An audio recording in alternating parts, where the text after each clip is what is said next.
Coucou tout le monde, j'espère que vous allez bien. On se retrouve aujourd'hui dans une nouvelle vidéo. Et dans cette vidéo, je voulais vous faire un petit retour sur la tenue des vernis Madame Glam que je vous ai présenté il n'y a pas longtemps dans une vidéo swatch. Donc je me suis dit que pour compléter ma revue, j'allais vous faire un test de tenue. Et pour ça, je me suis fait un gainage, donc forcément en semi-permanent, voilà, puisqu'il s'agit de Madame Glam. Donc je vous montre comment j'ai réalisé le gainage et on se retrouve 3 semaines après pour voir comment la pose a tenu. Vous trouverez tous les produits utilisés dans la barre d'informations. Et si vous avez des questions sur le protocole en lui-même, n'hésitez pas à me les poser en commentaire. Je serai ravie d'y répondre. En attendant, je vous laisse avec la démo et on se retrouve dans quelques instants.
Alors, on se retrouve, mais jour pour jour, 3 semaines après. Et j'ai même pas fait exprès, je viens de vérifier la date à laquelle j'ai filmé les premiers rushs et c'était le 15 mars et aujourd'hui je filme cette vidéo, on est le dimanche 5 avril. Donc jour pour jour, on se retrouve 3 semaines après et donc voici ce que donne la pose avec 3 semaines de repousse. Alors j'ai plus cet ongle là parce que j'ai dû faire une dépose pour faire ma vidéo dépose ongle en gel. Donc j'ai enlevé le semi-permanent, je me suis fait rapidement un ongle en gel et j'ai montré comment faire la dépose sur l'index. Donc voici pourquoi ce doigt là ne compte pas. Mais sinon pour tout ce qui est des autres doigts, regardez comment ça a impeccablement tenu. J'ai aucun décollement, j'ai aucune infiltration, j'ai aucun cheveu qui se coince, j'ai franchement impeccable. Et donc pour vous confirmer tout ça et pour me le confirmer également, on va déposer ensemble un ongle et on va voir en dessous un ou quelques-uns d'ailleurs. Pour pouvoir encore étudier ça un petit peu en détail, on va faire la dépose et on va voir ce que donne la base en dessous. Donc pour faire ma dépose, j'attrape un repousse cuticule et je vais utiliser cet embout. Je vous mets le lien en barre d'infos, c'est un embout que j'ai acheté sur le site d'Indigo. Donc je désinfecte le tout. Mes mains étaient déjà désinfectées, mais voilà. Je repousse mes cuticules.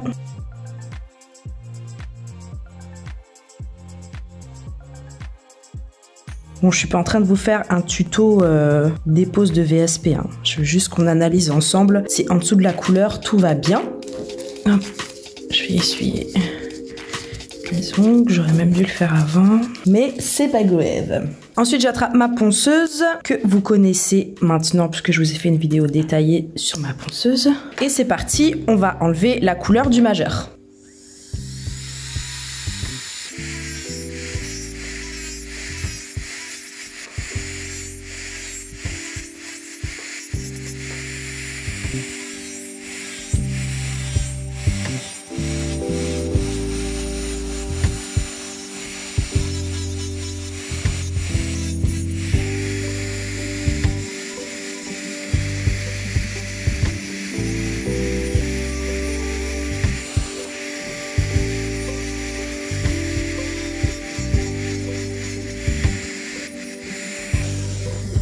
Une fois que j'ai retiré 80% de la couleur, je vais attraper ma lime à grain 180.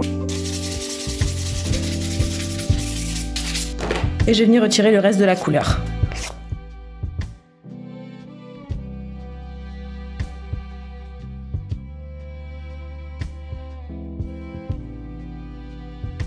Ensuite, on va dépoussiérer. Petit coup de cleaner pour vous montrer que j'ai une sacrée repousse. Là, mon ongle, il est quand même long, mais que je n'ai aucun problème au niveau de la base. Là, vous voyez un petit peu une différence de couleur. C'est parce que j'ai fait une dépose juste avant, donc j'ai certainement un petit peu de gel en dessous. Mais là, il n'y a pas de décollement, il n'y a rien. Hein. Donc sur ça, c'est vraiment juste la différence de couleur entre l'endroit où j'ai du produit, l'endroit où j'ai ma repousse. Et certainement parce que j'ai un petit peu de gel en dessous. Mais là, je vous assure qu'il n'y a aucun décollement, rien du tout. Donc écoutez, ce sera tout pour mon petit bilan sur la base et sur la tenue des vernis Madame Glam. Honnêtement, moi j'en suis satisfaite. J'ai fait le test sur moi. Bien sûr, je ferai le test sur des modèles ou sur des clientes. Si jamais je rencontre un problème, vous en serez informé. Et pareil, là je vais faire la dépose de mes ongles et je vais les refaire. Si jamais je devais rencontrer un problème sur la dépose des autres ongles, je vous insérerai ça dans la vidéo là. Mais voilà. Sinon, j'espère que cette vidéo sur la tenue des vernis Madame Glam vous aura plu. Si c'est le cas, vous n'oubliez pas de me mettre des pouces, de me mettre vos feedbacks dans les commentaires. Et d'ici la prochaine vidéo, portez-vous bien.